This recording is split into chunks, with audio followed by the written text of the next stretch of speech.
Queridos hermanos, queridas hermanas, es un gusto poder verles ya en la previa antes de iniciar la grabación. Bueno, ya estuvimos charlando un poquitito aquí con sus compañeros que están en clase presencial. De verdad, no sé por qué a mí me da siempre hablar de comida, no tengo ni la menor idea, pero será porque me gusta comer. Así que bueno, siempre hablamos de comida y es muy lindo. Hermanos, qué alegría volver a verlos, ya los extrañaba. Dijo el que dejé de verlos recién la otra semana, pero bueno, ya los extrañaba. Quiero agradecer a Dios primeramente, pues el que quien nos da la fuerza, quien nos guía y quien nos ayuda es Él sin duda, ¿verdad? Él es el que obra en nosotros el querer y el hacer por su buena voluntad. Agradezco también a ustedes el esfuerzo. Lo he dicho siempre y lo voy a repetir. No es fácil, pero nadie nos dijo que seguir a Cristo es fácil y prepararnos para servirle al Señor, pues mucho menos. Tiene su propia impronta y su propio sacrificio, pero la verdad que lo hacemos con gusto porque amamos al Señor. Y lo tercero es que, bueno, pues quiero darles la más cordial bienvenida a todos ustedes a una nueva cursada, una nueva materia de su formación en el seminario. Y es una materia, hermanos, muy apasionante. Es una materia que dividimos en 3 años, ¿verdad? eh, que tiene que ver con el texto bíblico, el texto sagrado, las sagradas escrituras, la Santa Biblia, la palabra de Dios, de las distintas formas en que nosotros nos referimos a estos escritos sagrados, ¿verdad? La verdad que sigue siendo una bendición en nuestras vidas. Así que quiero darles la más cordial bienvenida a esta nueva cursada que se llama Historia de la Biblia y sus traducciones. Ese es el nombre de la cursada que vamos a tener y durante mes y medio estaremos moviéndonos en este tenor. Bueno, vamos a iniciar, queridos hermanos y hermanas, con una oración. Vamos a pedirle al Señor que Él nos guíe, que Él nos bendiga, que Él pueda darnos sabiduría, que podamos no solo con atención y en silencio escuchar su palabra, sino también deleitarnos en esto maravilloso que nosotros consideramos como el sustento de nuestra fe, y qué bueno que Él nos dé la sabiduría necesaria. Les invito a orar. Vamos a pedir a Dios. Padre amoroso, te damos muchas gracias por este tiempo. Gracias por amarnos. Gracias, Padre, por darnos la oportunidad de iniciar esta nueva cursada. Te pedimos tu dirección, Señor. Pedimos tu guianza. Pedimos que tú nos acompañes. Pedimos, oh Padre Celestial, que abras nuestro entendimiento, que quites de nosotros cualquier prejuicio que podamos haber adquirido y podamos tratar de mirar de la manera diáfana o clara esta revelación escrita que tú nos has dado, que es para 1000 generaciones, que es una espada que penetra en la profundidad de nuestra alma. Ponemos, Señor, este tiempo en tus manos, implorando sabiduría, pero también, Señor, pidiéndote de manera especial y particular que me bendigas, que me dé las palabras correctas, que me guíe, Señor, a ser siempre fiel a lo que tú has querido decirnos a través de este libro sagrado.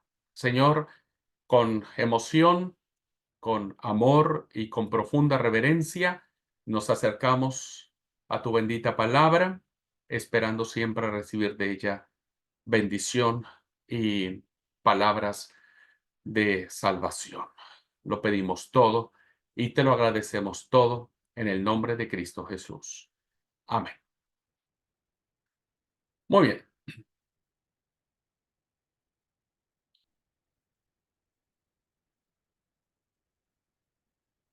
Un gran desafío que nosotros encontramos cuando nos dedicamos a estudiar el texto sagrado es el desafío al que se enfrentaron los diversos escritores.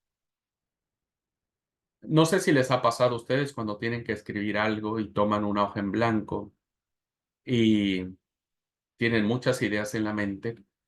Lo primero que se nos viene a nuestra mente es ¿Qué voy a escribir? ¿Con qué palabras voy a iniciar? Las primeras palabras siempre deben ser fuertes, deben ser potentes, deben ser cautivadoras.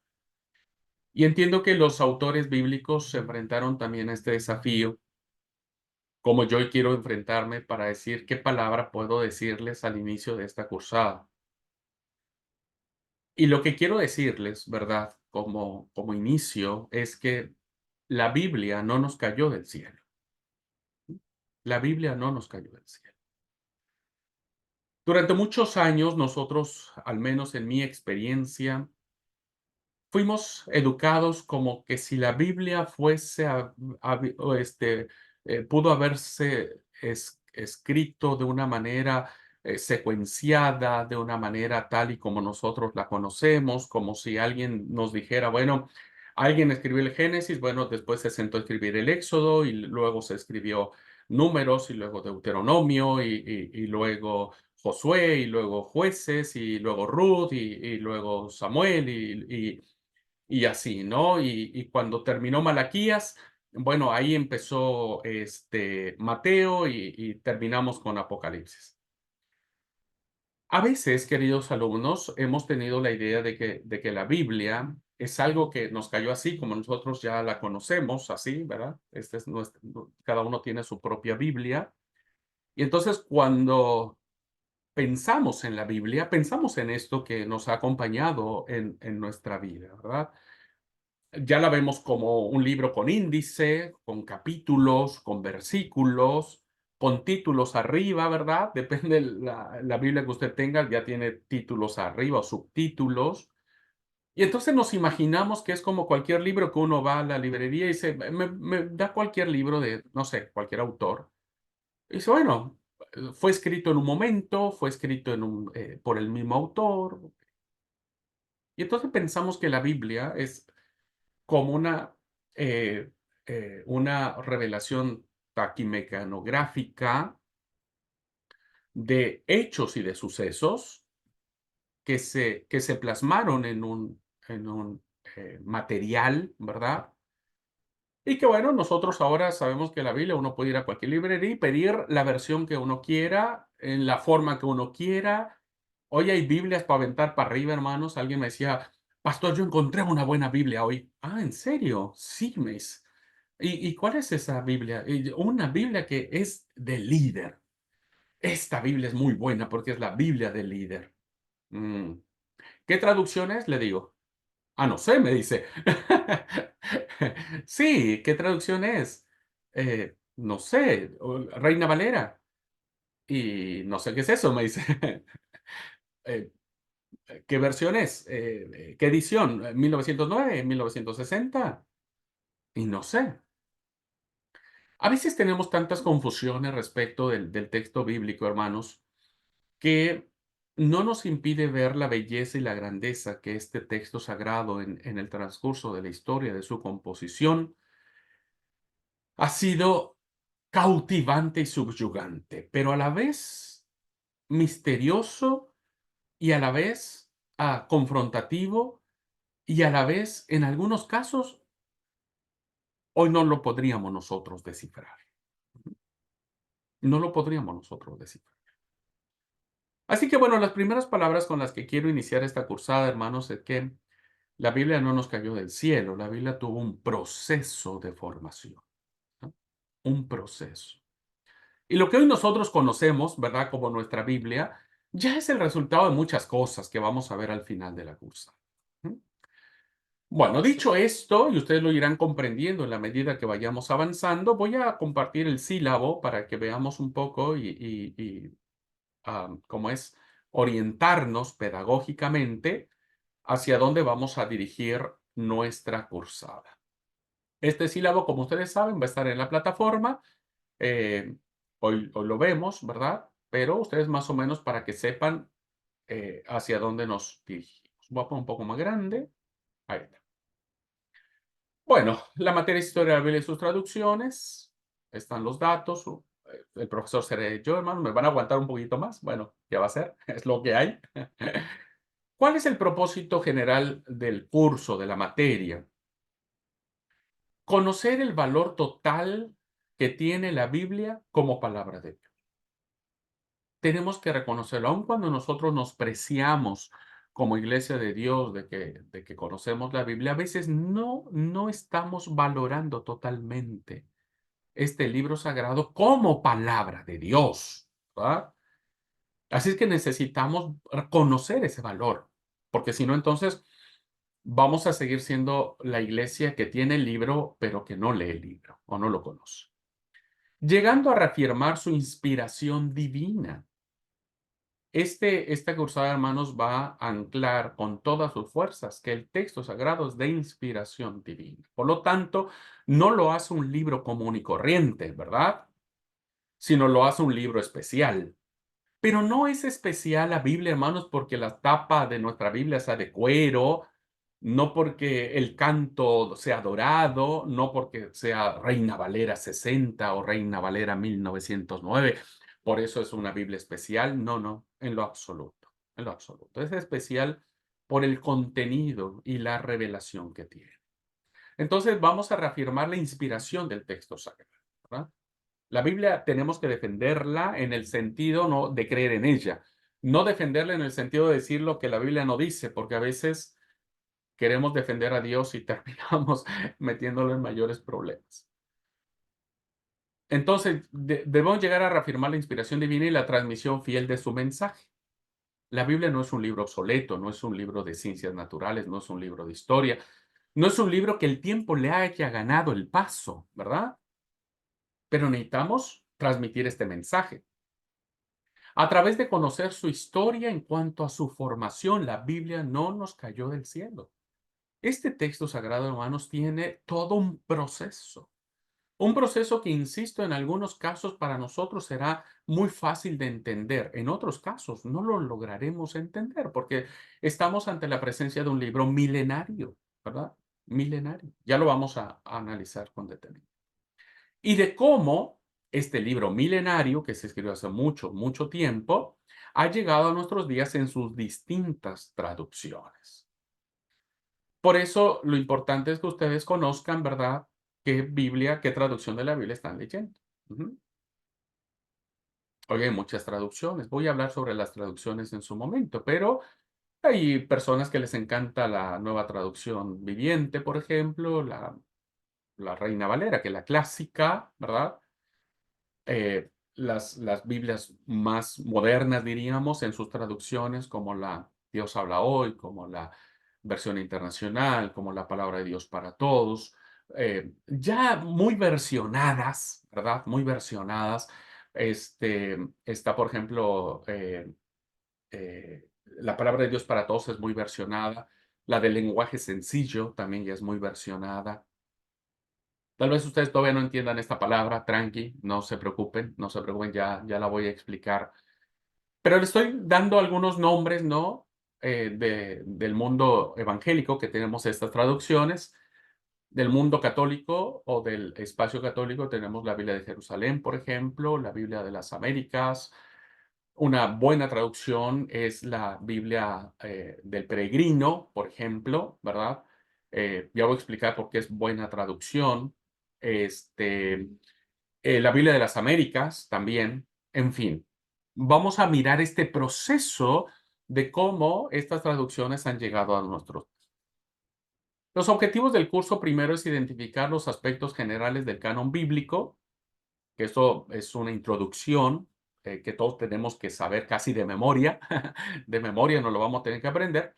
Así como de la transmisión del texto sagrado. ¿Cómo se transmitió? Esto es maravillosísimo, es apasionantísimo. Así que lo vamos a ir mirando. Un segundo objetivo es conocer la evolución que tuvo el texto bíblico hasta considerarlo como norma de fe. ¿Cómo el texto que ahora nosotros leemos, para nosotros ya es palabra de Dios, ¿verdad?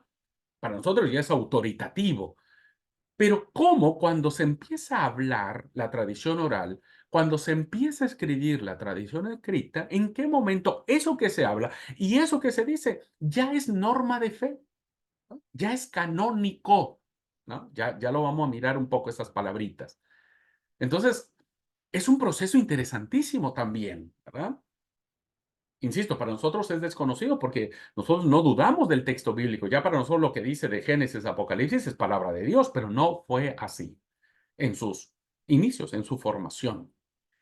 Bueno, tercer objetivo, apreciar la formación del canon bíblico en sus distintas etapas de elaboración, ¿verdad? Vamos a meternos un poco en las dos tradiciones muy importantes, que es la tradición oral, muy propia del Antiguo Oriente Próximo, el lugar donde se desarrolla todo el texto sagrado, y la otra traducción, la otra tradición que vamos a mirar, la tradición escrita. ¿Ah? Dos tradiciones muy interesantes que también vamos a estar analizando. Un cuarto objetivo, conocer la formación del canon bíblico, cómo se conforman los 66 libros que tenemos, cómo se conforman los 49 y los 27. ¿Va? Es decir, eh, ¿en qué momento esos libros, tanto del Antiguo Testamento como del Nuevo Testamento, fueron palabra de Dios? Y también es un proceso interesante. Y finalmente, hermanos, identificar las diversas traducciones que tienen hoy en día y aprender a valorar cada una de ellas. Ya voy a explicar con profundidad estas traducciones. Usted dirá del mundo católico, del mundo evangélico. Deme oportunidad, cuando lleguemos al punto, lo vamos a explicar. Bueno, contenido del curso. Estos son los que vamos a ver, hermanos. Dos aspectos importantes de la Biblia. Realmente son tres, pero abarco dos y voy a mencionar el tercero. Pues, realmente son tres. El segundo tema, la unidad temática es aspectos generales del canon bíblico. La tercera unidad temática es formación del canon bíblico del Antiguo Testamento, ¿verdad? Lo que es la Tanakh y la Biblia que se le conoce de los 70. Eh, la cuarta unidad temática tiene que ver con la formación del canon bíblico del Nuevo Testamento, ¿verdad? Del Nuevo Testamento, es decir, los 27 libros que tenemos, ¿verdad? Que tienen que ver con el periodo apostólico, la era posapostólica, la segunda mitad del siglo segundo y ya el canon establecido casi al siglo cuarto. La quinta unidad temática tiene que ver con los manuscritos y las versiones más antiguas que tienen que ver con el parteaguas de los descubrimientos de los rollos del Mar Muerto en Qumran, ¿verdad? Este, y bueno, va a ser también muy interesante cómo se dan todos estos, de dónde viene lo que nosotros leemos ahora, ¿verdad? Acuérdense que la Biblia no se escribió en español, no se escribió en español. Entonces, ¿de dónde vienen? ¿De dónde se tradujeron? Este texto que ahora nosotros leemos en español, ¿de dónde se tradujo? Y bueno, finalmente las traducciones al español, ¿verdad? Que tiene una historia hermosa, muy rica, las tradiciones principalmente españolas, que es de donde nosotros bebemos, porque Reina Valera es de tradición española. Bueno, ya lo vamos a estar. ¿Ok? Bueno, en términos generales, serían los temas y subtemas que estaríamos abordando en esta materia. ¿Cómo vamos a probar la materia? Ustedes no van a hacer nada, no van a hacer ningún trabajo, solo ustedes van a estar atentos a las clases y al final solamente habrá un examen, ¿verdad? Un examen que lo que saquen en su examen es el 100% de su calificación final. Así es que en esta materia, hermanos, olvídense, no van a tener que leer nada, ni un reporte de lectura. Lo único que deseo con todo mi corazón es que se concentren en las clases, que las vean, que las analicen, que disientan incluso, ¿verdad? Pueden disentir de lo expuesto en clase y expresar sus propios argumentos con fundamento. Entonces, eso es muy enriquecedor, ¿verdad? Es muy enriquecedor para todos. Bueno, entonces lo que tenemos, hermanos. Solo va a haber un examen final. Un examen final. Muy bien. ¿Alguna pregunta del sílabo? ¿De cómo vamos a llevar la clase? ¿Alguna pregunta? ¿Alguna duda? ¿No, hermanos? Bueno, si hay, por favor, en el transcurso, ustedes tienen toda la libertad de decirme, Abraham, no entendí. Pero creo que todos estuvieron contentos. ¿O quieren que haga un trabajo entre medio, alguna investigación, algo? Si eso quieren, metemos. Vamos bien, vamos bien. Bueno, les voy a dejar descansar en esta materia, porque en las que vienen ustedes no me van a querer. Está bien explicado, así que Muy bien, muchas gracias. Bueno, pues como dijo el piloto del avión, abróchense sus cinturones de seguridad porque vamos a despegar. ¿Ah? Vamos a despegar. Vamos a despegar en un mundo maravilloso. A mí me apasiona, soy un amante del texto sagrado, pero quiero hacer algunas precisiones. Para mí son muy importantes. En primer lugar, hermanos, como precisión, quiero decirles que amo la palabra, creo, soy cristiano de tercera generación, creo que de cuarta generación. Así que bueno, desde pequeñito he tenido contacto con la Biblia. He pasado muchos procesos en cuanto a mi acercamiento al texto bíblico. Hoy creo que el texto ya se apropió de mí, yo del texto. Antes veía el texto a través de otras personas, de otras imágenes, pero no lo sé todo, ¿verdad? No lo sé todo, hermano. No, no, olvídense, yo soy igual de estudiante que ustedes. Así que si en alguna pregunta yo puedo contestarles, lo haré con mucho gusto, ¿verdad? Con mucho gusto. Pero si hay alguna pregunta que no, les ruego que me tengan paciencia. También con honestidad le dije, no, no sé, no sabría y me podría investigar, eso sí, porque me gusta mucho investigar. Y en algún otro momento de la clase les haré la respuesta. Pero por favor, hermanos, no crean que sé nada. Todo lo poco que conozco, mucho que conozco del texto sagrado, eh, es muy limitado. No me comparo con otros profesores que tienen un conocimiento mucho más extenso, pero quiero aclararlo con esta honestidad que me parece interesante decirse, ¿verdad? No, no lo sé todo, ni pretendo saberlo todo tampoco. Segunda precisión. Tal vez ustedes se sientan muy tentados a tratar de saber qué dice tal o cual texto bíblico, ¿verdad? Tal o cual historia, tal o cual. Siempre ha habido en el transcurso de nuestra formación como cristianos esas preguntitas, ¿verdad? Capciosas de, y pastor, ¿y con quién se casó Caín si finalmente no había nadie más en la tierra más que Abel y Caín, ¿no?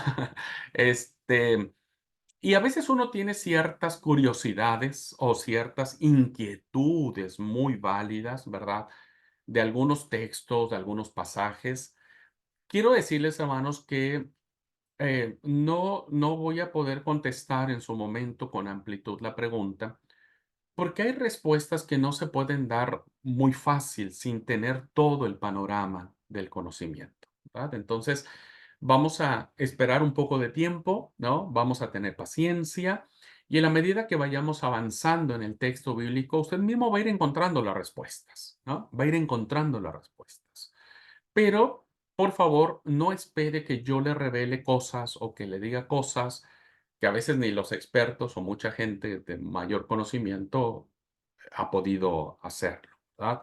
Este, Creo firmemente, yo en lo particular, tal vez alguien no piense lo mismo que yo, pero hay textos que son muy difíciles de interpretar y que uno haría mejor, hace mucho mejor no interpretarlos que interpretarlos mal.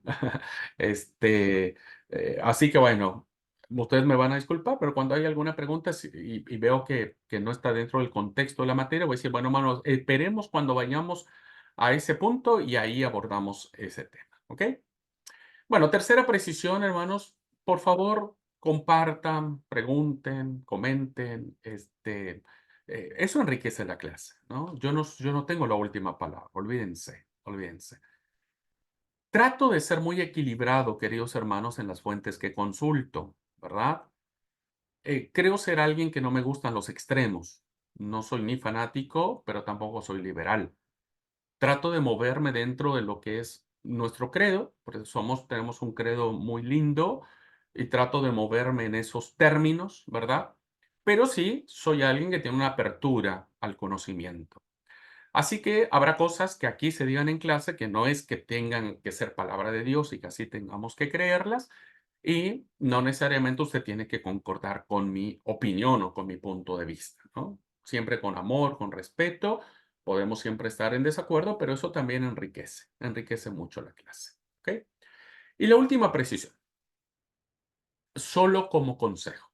solo como consejo, ¿verdad? No lo tomen como norma.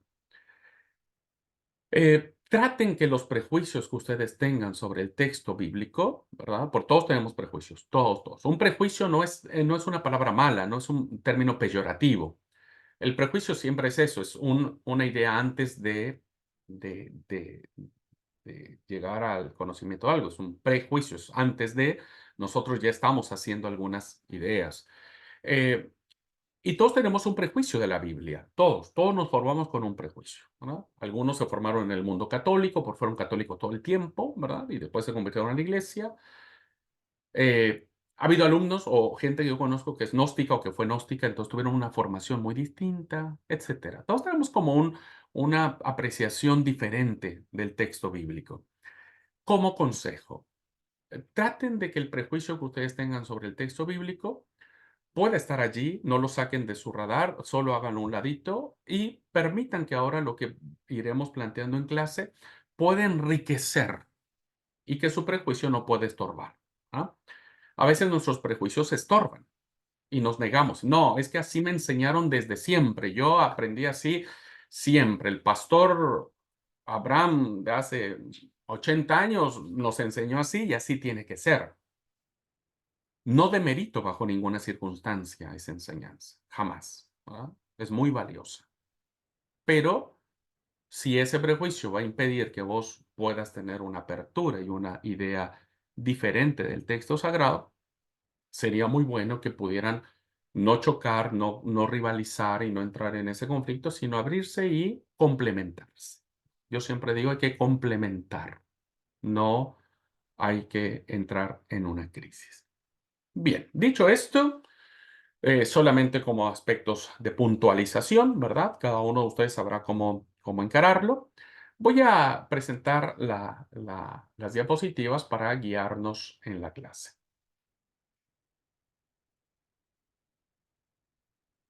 Muy bien, me parece que ahí ya la están viendo.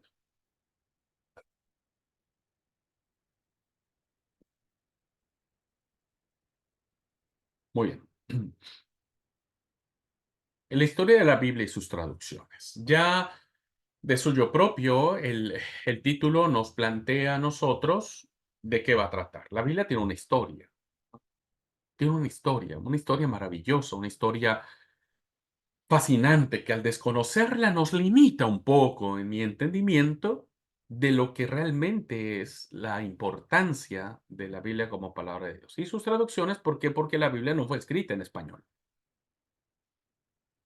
¿verdad? Tampoco fue escrita en francés, no fue escrita en inglés, ni en ninguno de los idiomas que nosotros actualmente hablamos, ¿no? Entonces la Biblia fue escrita en un idioma diferente que nosotros ni conocemos, ¿no? Ni conocemos, a excepto de los que saben hablar hebreo, pero ni aun los que hablan griego hoy, ¿verdad? Que usted va a la ciudad de Grecia actual, ni siquiera el griego que se habla hoy era el griego con el que se escribió la Biblia. Lo único que sí es el hebreo sigue manteniendo su propia fuerza idiomática. Entonces la Biblia tuvo que haber sido traducida, tiene que ser traducida a nuestro lenguaje, si no, no le entenderíamos nada, ¿verdad? No entenderíamos absolutamente nada. Pero la traducción también tiene un proceso interesantísimo, ¿verdad? Que ya lo vamos a analizar. Bueno, me voy a saltar esto, hermanos, porque esto ya lo vi, ya lo leí en el sílabo. Y tengo que plantear esto, sí o sí. Si nosotros decimos ser estudiantes de la Biblia, si nosotros decimos que como iglesia de Dios ponderamos por sobre todas las cosas como norma de fe y de autoridad este conjunto de libros que en su totalidad dan 66 como palabra de Dios, pues debemos afirmar y reafirmar su importancia, ¿verdad? La importancia de la Biblia es fundamental. Y quiero plantear ahora en esta clase lo que esto significa. Para los cristianos, para nosotros, usted y para mí, la Biblia es el libro más importante que jamás haya sido escrito. Todos sabemos que no tiene parangón, ¿no? No tiene algo que se le asemeje, ¿no? Aunque muchos han querido ponerla a la par, o el Corán ponerlo a la par de la Biblia. Olvídense, nada que ver, el Corán no tiene mucho que se escribió, la Biblia tiene mucho más tiempo, ¿verdad? Aunque el mundo esté lleno de literatura sagrada, en sus distintas civilizaciones o en sus distintos pueblos o expresiones culturales, hay un solo libro en que se puede tener confianza en cuanto a la verdad. Esto no les gusta mucho a los gnósticos, a los musulmanes, a los ateos, a la gente que está en contra de la Biblia, pero la verdad es la verdad, ¿no? Es el registro único, y fíjense lo que está escrito en rojo, es inspirado divinamente de la revelación redentora de Dios acerca de sí mismo y de su voluntad. En estos dos grandes pilares, descansa la verdad bíblica, ¿no? Lo que se le conoce como la inspiración y la revelación. Eso lo vamos a ver en la siguiente unidad temática. Yo les dije que eran tres pilares, ¿verdad? Yo ahora les dije dos, después les diré el tercer pilar. Entonces, ese libro que es divinamente inspirado, donde se revela la voluntad de Dios.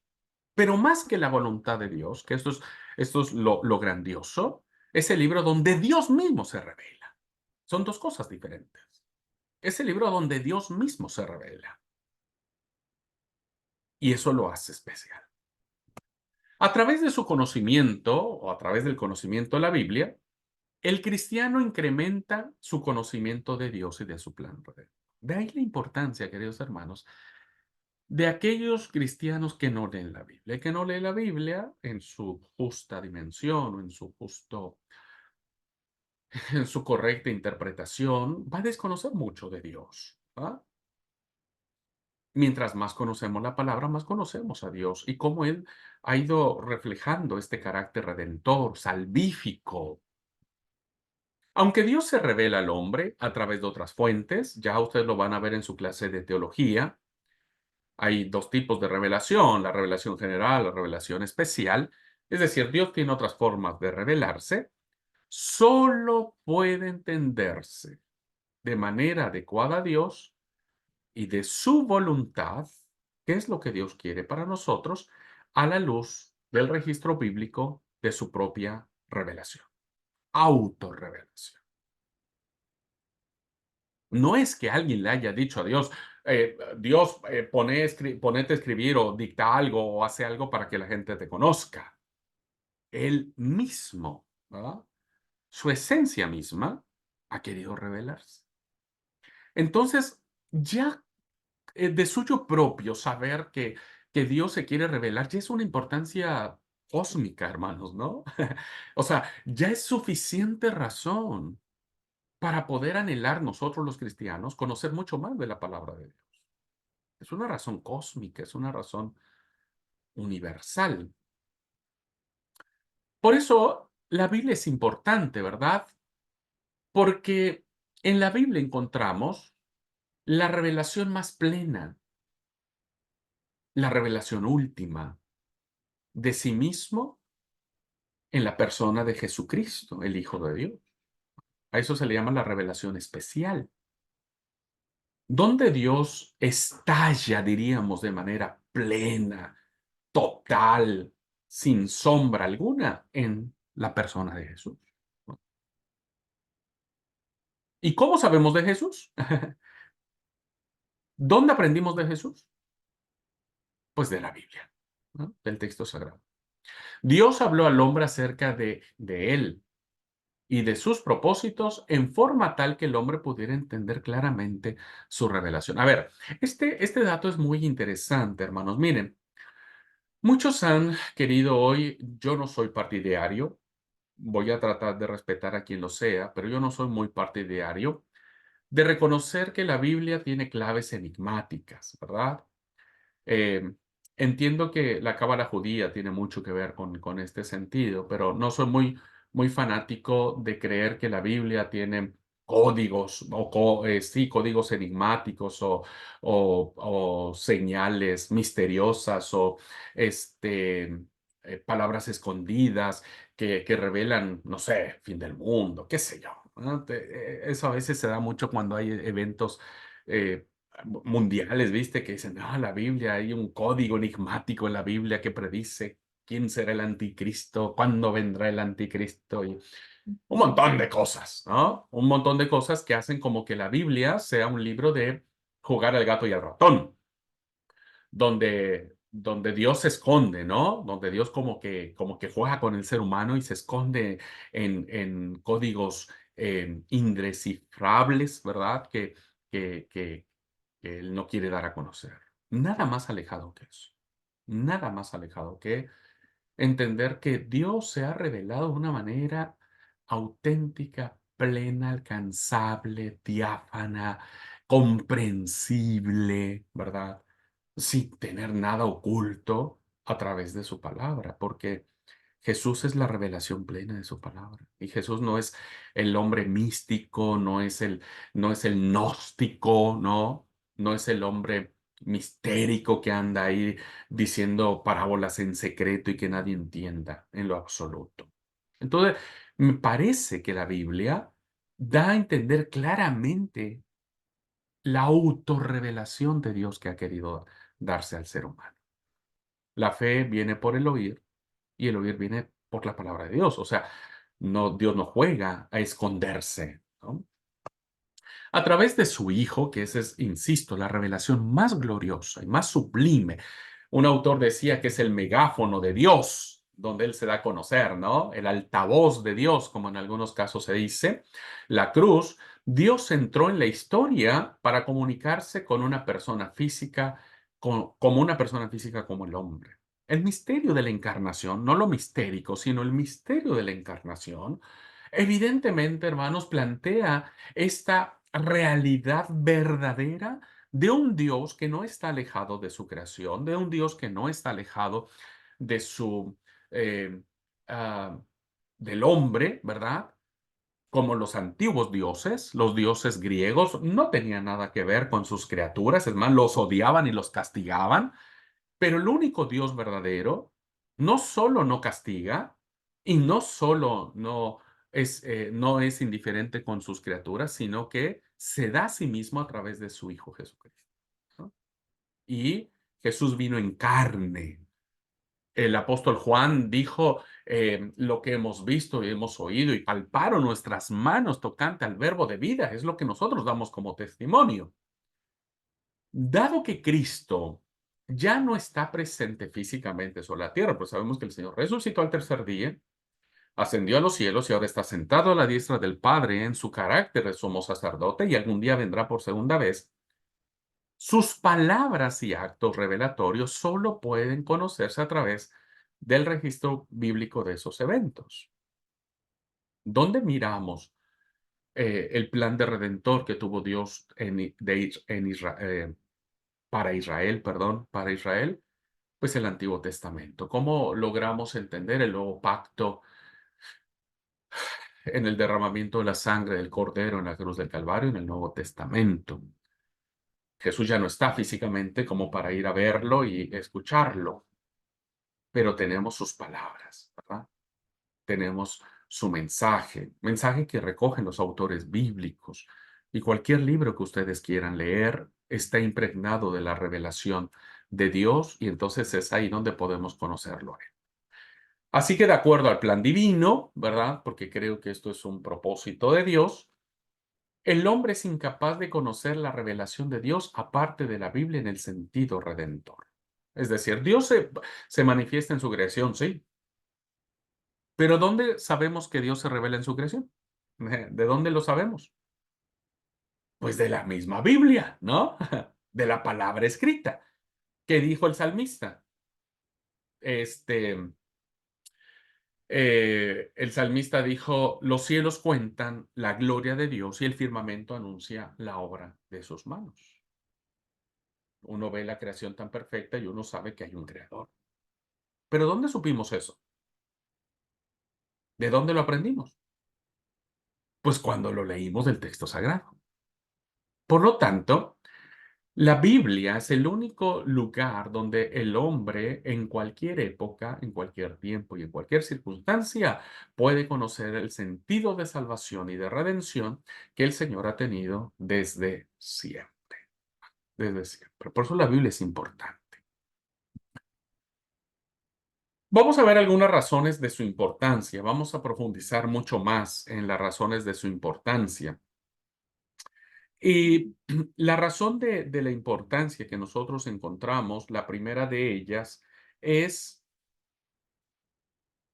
la Biblia es importante porque, entre otras cosas, no quiere decir que las que voy a ver acá son las únicas, no, hay muchas más, pero solo para efectos de la clase, como ejemplo, la Biblia es importante porque explica en su texto cómo se origina el ser humano, el origen del hombre y por qué estamos aquí.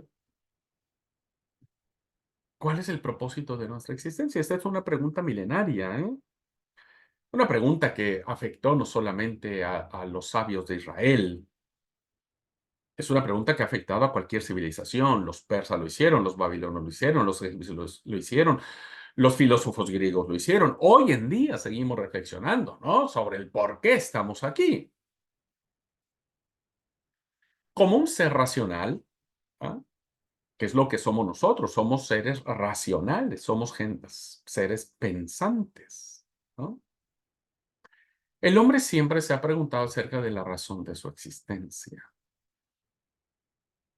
Hay muchas teorías que hoy el mundo nos plantea para dar respuesta a esta pregunta, ¿no? Una de ellas, voy a tratar de no caer en error, de malinterpretarlo, ¿no es cierto? O de mal explicarlo, pero la teoría de la evolución de las especies, siendo el gran expositor de esta teoría, que ustedes lo conocen, han escuchado un montón de eso, Charles Darwin, pues habla acerca de cómo venimos, ¿no?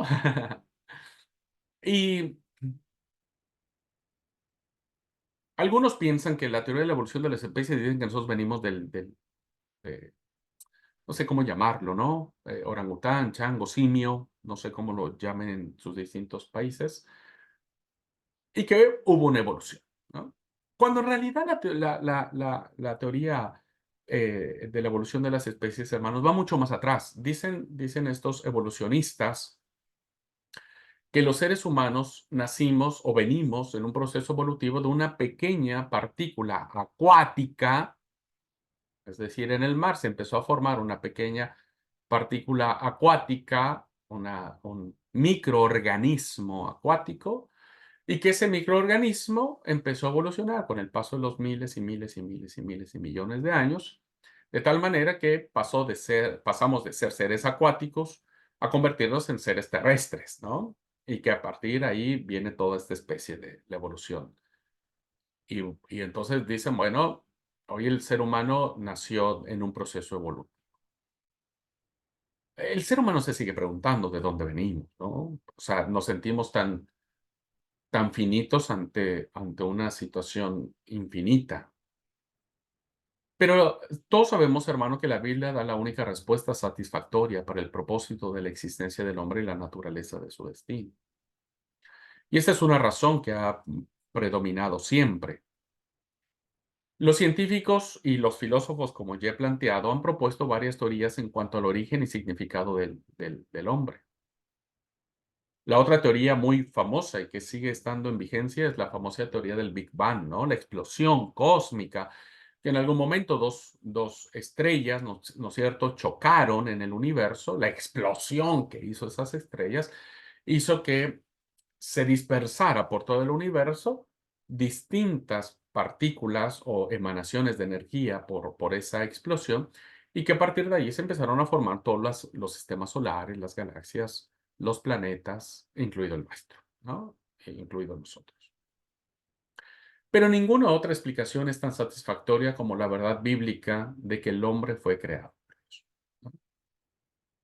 Aunque si bien es cierto, tenemos dos relatos al respecto, los dos relatos coinciden en la misma premisa, ¿ah? Génesis 1 dice que fuimos creados a imagen y semejanza de Dios por el poder de su palabra. Ujú. Y Génesis 2 nos dice que fuimos creados por las manos expertas de un alfarero, el hombre del polvo de la tierra y la mujer de un costado del hombre. Pero que en ambos casos Dios sopló su aliento de vida. Entonces, el hombre fue creado por Dios, ¿verdad?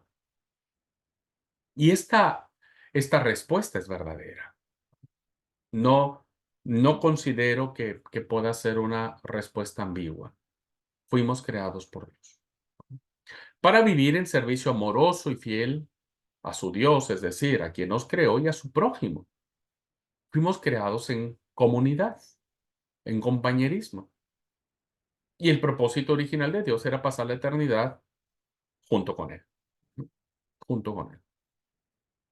¿Qué civilización hoy en día, qué filosofía hoy en día puede sostener que su Dios, ¿verdad?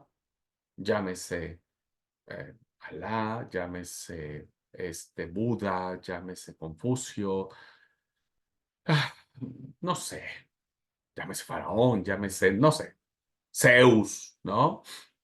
O Mercurio, qué sé yo, puede decir que creó algo o alguien para vivir en compañía con él. Ninguno de esos dioses, ninguno.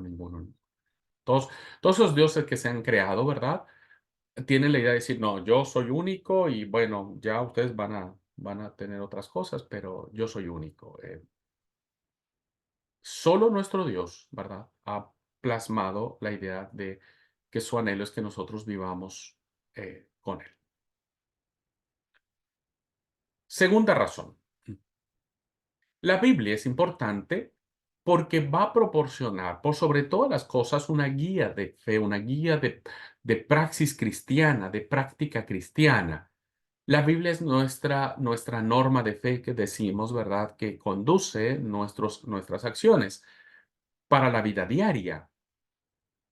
Porque los cristianos no matamos, porque la Biblia dice que no. Porque no adulteramos, porque la Biblia dice que no, ¿verdad? Porque perdonamos a los que nos ofenden, porque la Biblia dice que hay que perdonar. ¿Por qué tenemos que perdonar 70 veces 7? Porque la Biblia dice que hay que perdonar. ¿Por qué la Biblia dice que tenemos que perdonar como Cristo nos perdonó? Porque eso dice la Biblia, ¿no? Que Cristo nos perdonó. ¿Por qué tenemos que ser hospitalarios? Porque la Biblia lo dice. ¿Por qué tenemos que servir a nuestro prójimo? Porque la Biblia lo dice. En fin, la Biblia, cuando no se conoce, entonces estamos muy alejados de practicar las, este, las acciones propias del reino, ¿verdad? Algunas teorías de la psicología moderna proponen que la clave para un modelo de personalidad está centrada en las relaciones. ¿Por qué? Porque la psicología moderna evidentemente tuvo que haber bebido de este principio de que Dios dijo no es bueno que el hombre esté solo. No fuimos creados para estar solos, ¿no? Fuimos creados para estar en comunidad. Entonces, si nosotros queremos crear una sana, en términos hoy modernos de la psicología, si nosotros queremos desarrollar una sana personalidad e interacción con el medio, es a través de nuestras relaciones intrapersonales, ¿ah? Intrapersonales, o más bien interpersonales, perdón, lo que nos rodea. La Biblia da un plan completo y realizable de cómo relacionarnos propiamente con las otras personas. Miren, más o menos se han contabilizado 36 expresiones en el Nuevo Testamento que tienen que ver con la frase los unos a los otros. Y esto no es casualidad, hermanos queridos, ¿verdad? No es casualidad que la Biblia de manera reiterada tenga que decir perdónense unos a otros, ámense unos a otros, tolérense unos a otros. En esto conocerán mis discípulos, en que se aman los unos a los otros, ¿no?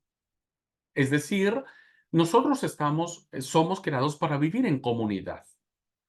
Pero evidentemente, hermanos, vivir en comunidad tiene sus propios desafíos, ¿verdad?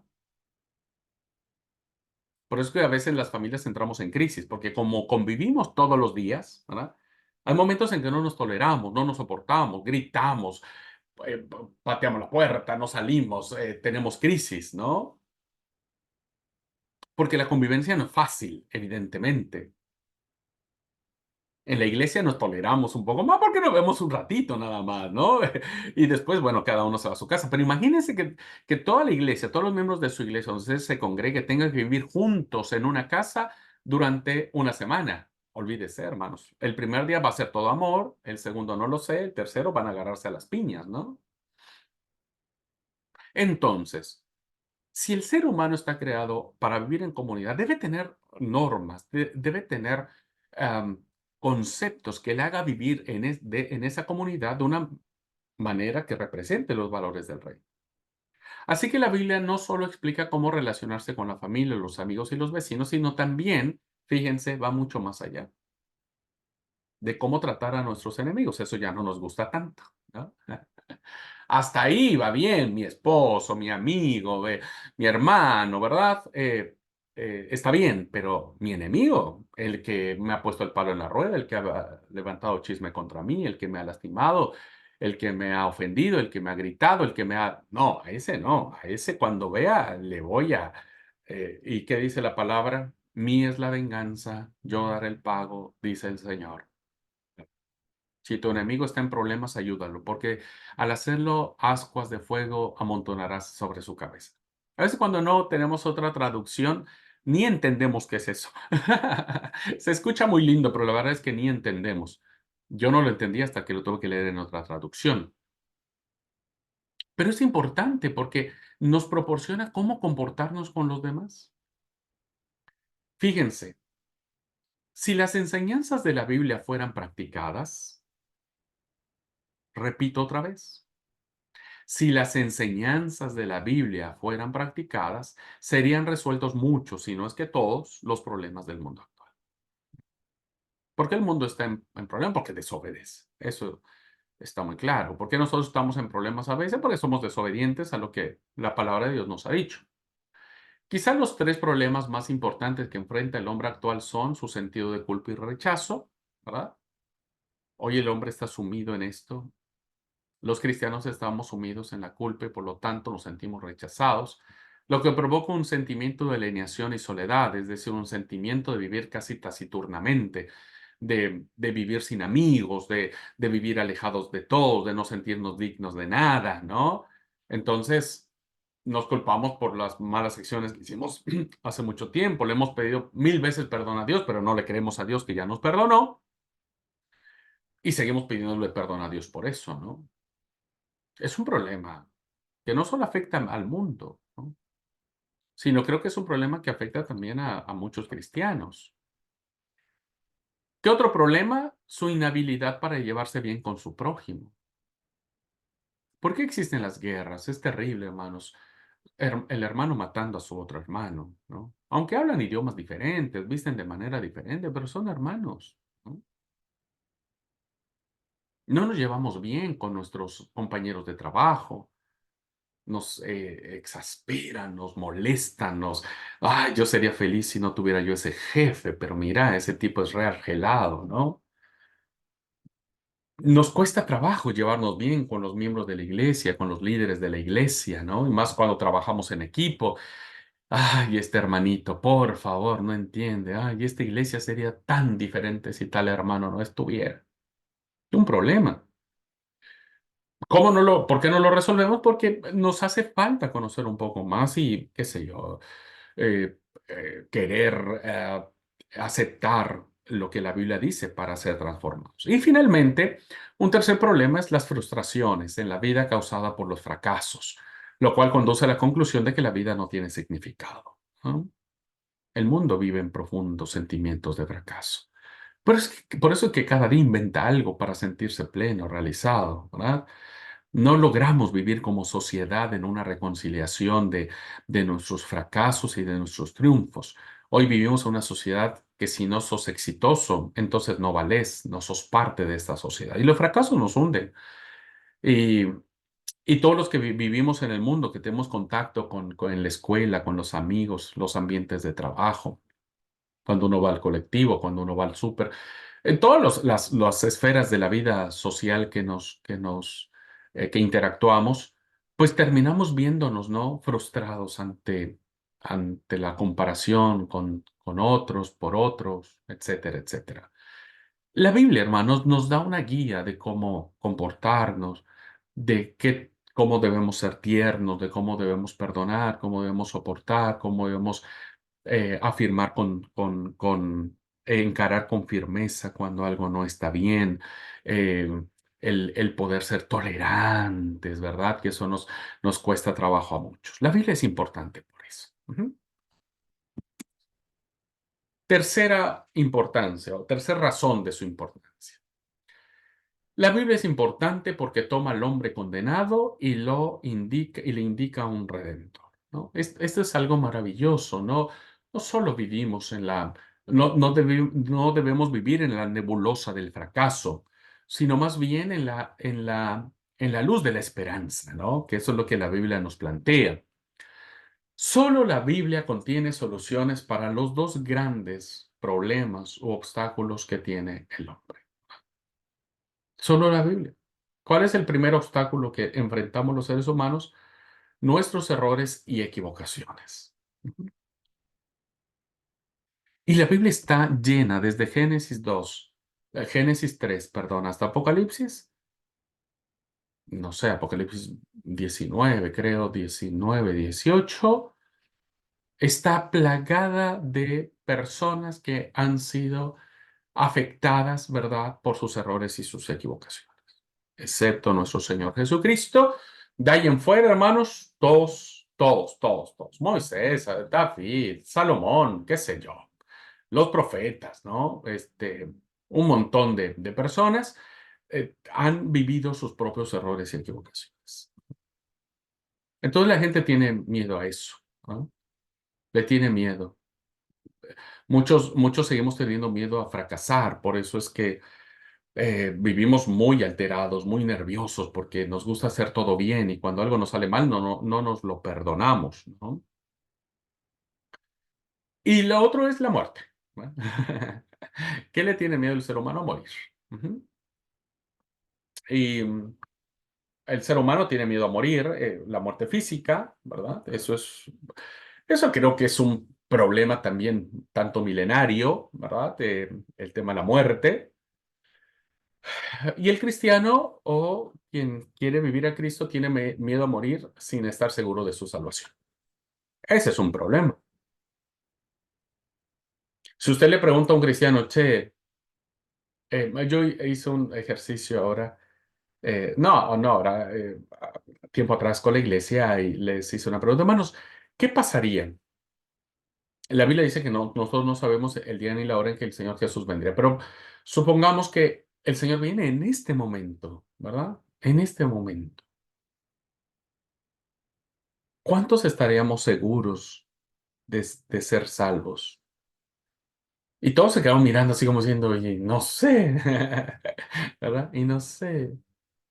Hay muchos cristianos que siguen teniendo miedo de morir en este caso, y yo lo planteaba en términos de la venida de Jesús, y no estar seguros, ¿verdad? No estar seguros, porque seguimos trayendo como esta idea de nuestra salvación por obras. Solo la Biblia nos da la respuesta a estos temas, ¿no?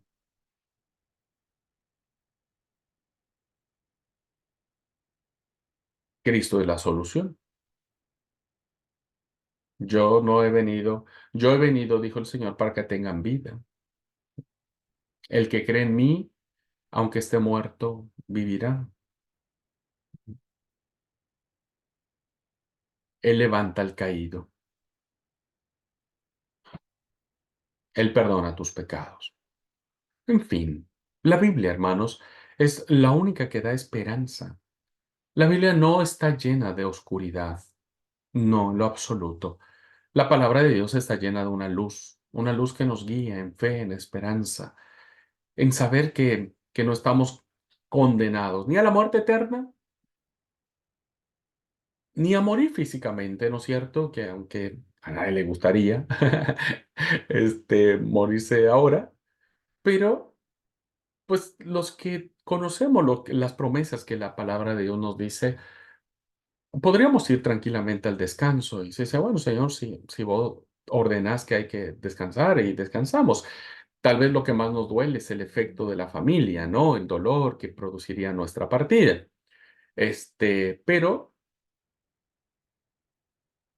pues le creemos a la palabra de Dios, ¿verdad?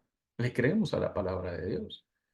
Así que esa es una razón más de su importancia. Tres razones que he querido plantear con ustedes y que quisiera cerrar estas ideas con las palabras de este autor, Weldon Biertel, o Weldon Biertel, y que me parece muy revelador su pensamiento al respecto del texto sagrado. Dice así: la Santa Biblia fue escrita por hombres inspirados divinamente. Volvemos otra vez a ver el primer pilar que sostiene que este libro es diferente. No se parece ni al Chilam Balam, no se parece al libro de los Vedas, no se parece al libro de los muertos, no tiene comparación al Corán, no tiene comparación a ningún libro hindú, no. ¿Por qué la Biblia es palabra de Dios? Primero porque lo que lo fundamenta es que es inspirada divinamente. Ya vamos a hablar sobre eso en la próxima clase, creo. Y sigue diciendo, y es el registro de la revelación de Dios, segundo gran fundamento. Es el único libro que realmente revela lo que Dios ha querido revelarnos al hombre. Ojo con esto, hermanos, ¿eh? Ojo con esto. Esto es muy importante que lo anoten. La Biblia no nos dice todo de Dios, porque entonces ya encerraríamos a Dios en 66 libros. La Biblia dice lo que Dios quiere que nosotros sepamos de Él y es suficiente. Lo demás, la eternidad se encargará, ¿verdad? En la eternidad se encargará Dios de darse a conocer plenamente. Y yo, como siempre he dicho, ¿verdad? Creo que ni aún en la eternidad llegaremos a comprender a cabalidad y a totalidad quién es Dios. Así es que la Biblia es la revelación de Dios al hombre, de lo que Él ha querido revelarse, ¿no? Es un tesoro perfecto de instrucción divina. Es un tesoro perfecto de instrucción divina. Tiene a Dios por su autor, la salvación por su fin y la verdad sin mezcla de error. Aquí aparece el tercer elemento que voy a platicar un poco, que se le llama la inerrancia bíblica, ¿verdad? La doctrina de la inerrancia significa que la Biblia no contiene error en cuanto a su mensaje. ¿Mm? No en cuanto a su escritura. En la escritura ya vamos a ver en las traducciones que hay distintos errores, pero en su mensaje no tiene error. Desde Génesis hasta Apocalipsis, el mensaje es íntegro, ¿verdad? Inerrante, no contiene error. Revela los principios, sigo leyendo lo que dice este autor, revela los principios por los cuales Dios nos juzga. Nadie que conoce la Biblia va a poder presentarse ante el gran trono del Señor, siendo el Señor que no sabía. Bueno, su palabra nos dijo, ¿verdad? Y por ello es y permanecerá así hasta el fin del mundo. El centro verdadero de la unión cristiana y el supremo modelo por el cual deben ser tratadas la conducta humana, los credos y las opiniones religiosas. Es decir, la Biblia tiene que normar todo lo que somos. Ujú. Es curioso ver cómo Estados Unidos, ¿verdad? eh, Toman la Biblia como un símbolo no solo religioso, sino también de poder político. Ujú.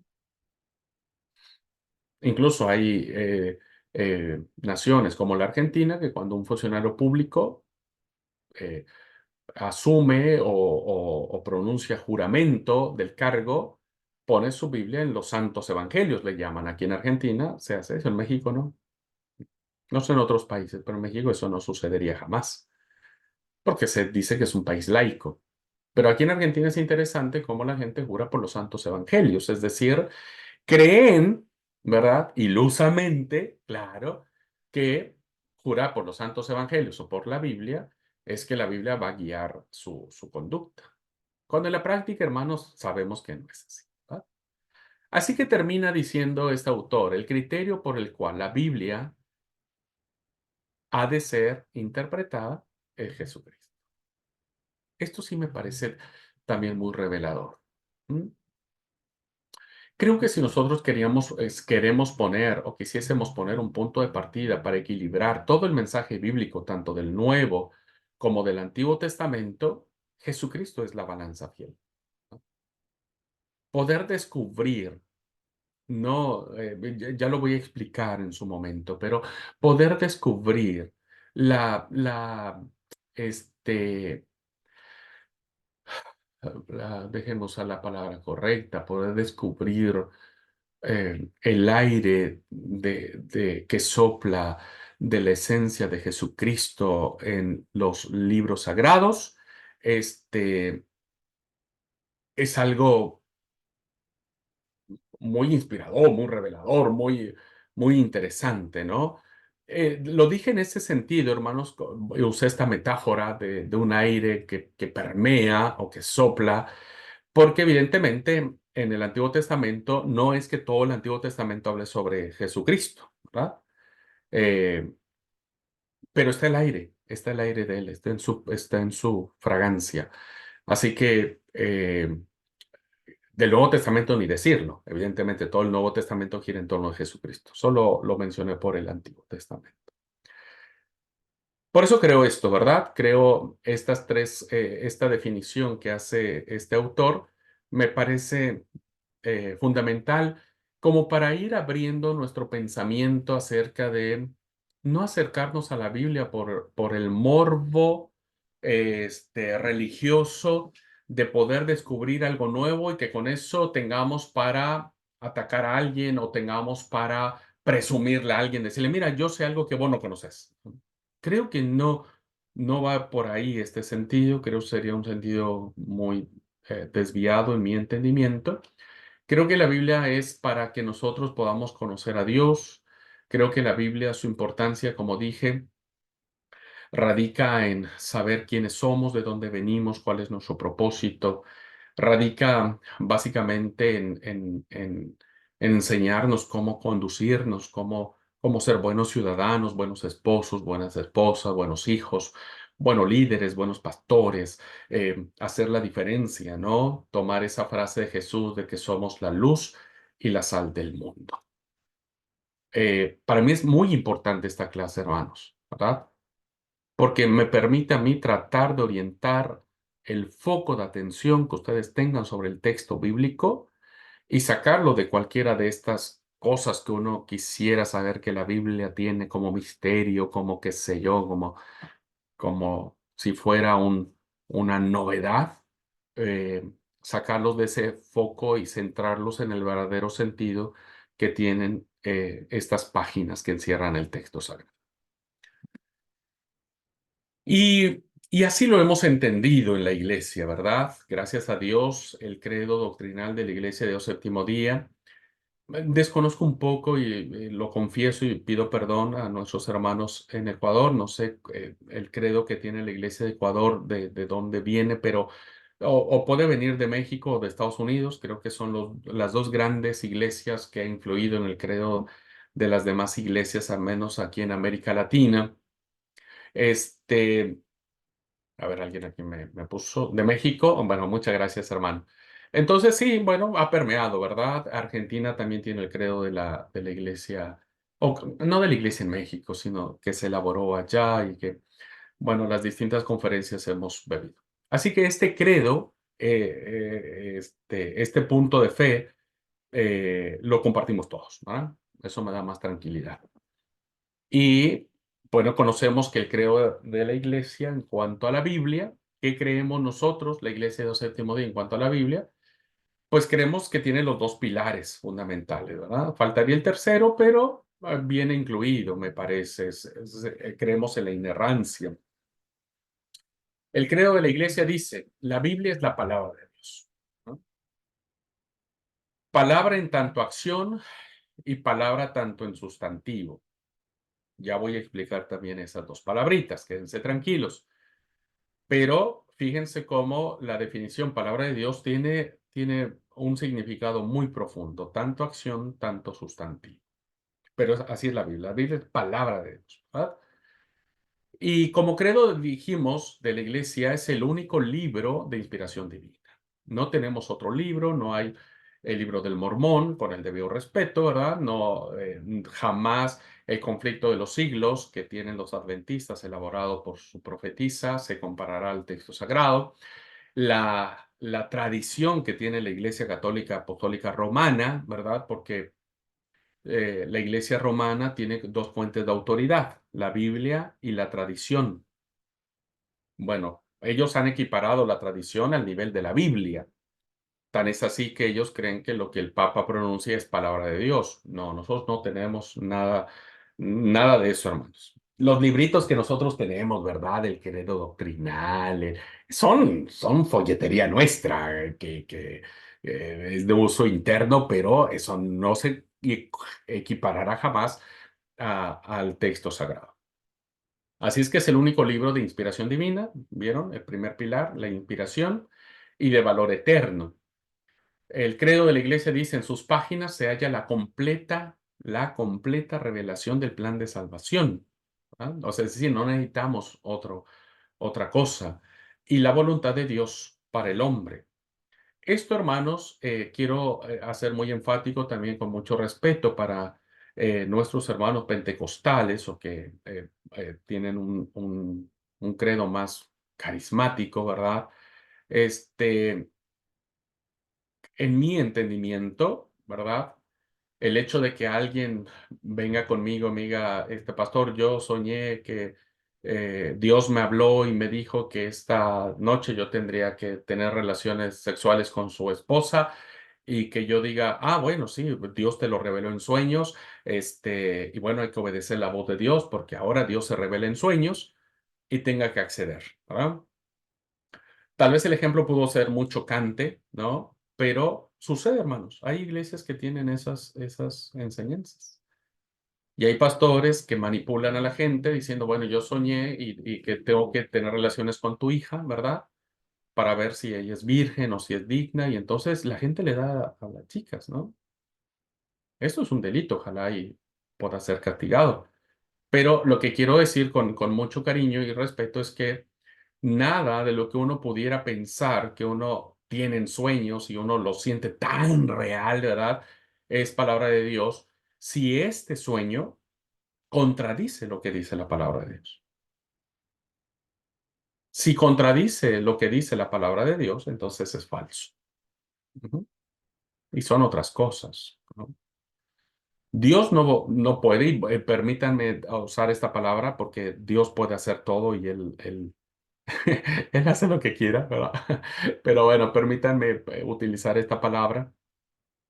Dios no puede decir una cosa en su palabra y después decir, ah, no, ¿sabe qué? Miren, todo lo que yo escribí o lo que yo inspiré no sirve para nada, ¿no? Y ahora voy a decir una cosa nueva.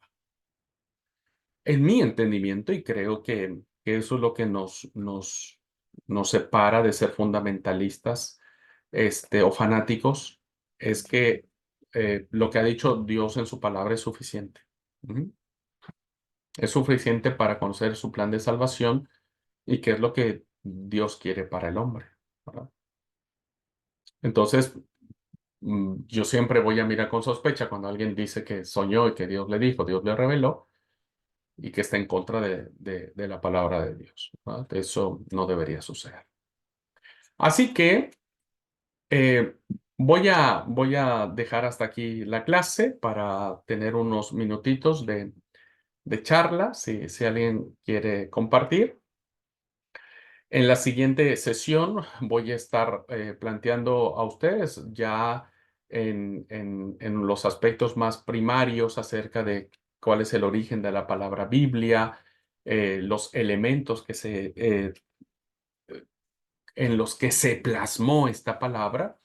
Y la próxima clase vamos a hacer la explicación de lo que es la inspiración y la revelación de la palabra de Dios. ¿Ok? Así que bueno, escucharía algún comentario, alguna pregunta, alguna duda, algo que quieran agregar sobre este tema. Por favor, tenemos unos minutitos para charlar. ¿Alguien desea compartir algo, preguntar algo?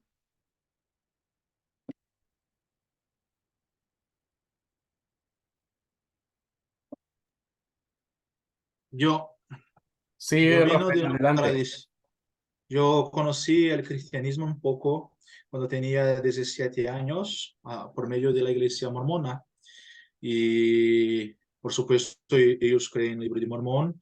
Y, y cuando leí el libro de Mormón, yo miré que no tiene muchas cosas contra de la Biblia. Eh, Creo que José Smith aprovechó muchas cosas para ser muy similar con muchos textos de la Biblia y cómo conversar con las personas que creen en el libro de Mormón acerca de eso, ya que él no es un libro contra de la Biblia. Sí, esto es un tanto difícil por lo siguiente. Mira, no solo pasa con el libro del Mormón, pasa con el libro del conflicto de los siglos, por ejemplo, que tienen los adventistas, pasa por las atalayas que manejan los testigos de Jehová, pasan por muchas literaturas que hablan de Dios, incluso citan la Biblia, o sea, vos los lees y es como leer un texto. Por eso mucha gente termina diciendo, ah, sí, mira, tienes razón, che, tienes razón. Es muy difícil, hermanos, porque am,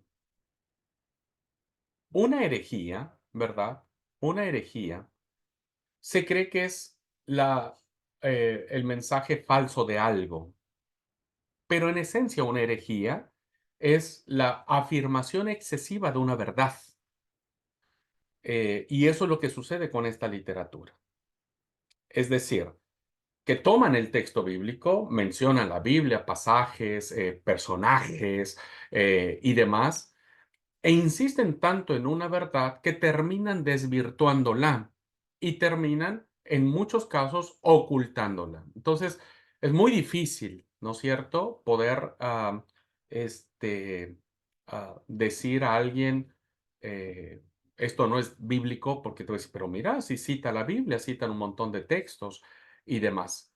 Yo lo que creo es que habría que identificar cuáles son aquellas doctrinas en específico, que nosotros creemos que puedan estar en contra de la verdad bíblica. Y tal vez con un ejemplo pueda ser suficiente para hacerles saber a las personas que lo que están leyendo no es palabra de Dios. No soy muy especialista en esas doctrinas, pero mi experiencia me dice con que identifiquemos una de esas doctrinas que creamos que está equivocada, será suficiente para demostrar que si una está mal, todo lo demás está. Así es, muchas gracias. Gracias a vos, Rafael. ¿Alguien más, hermanos?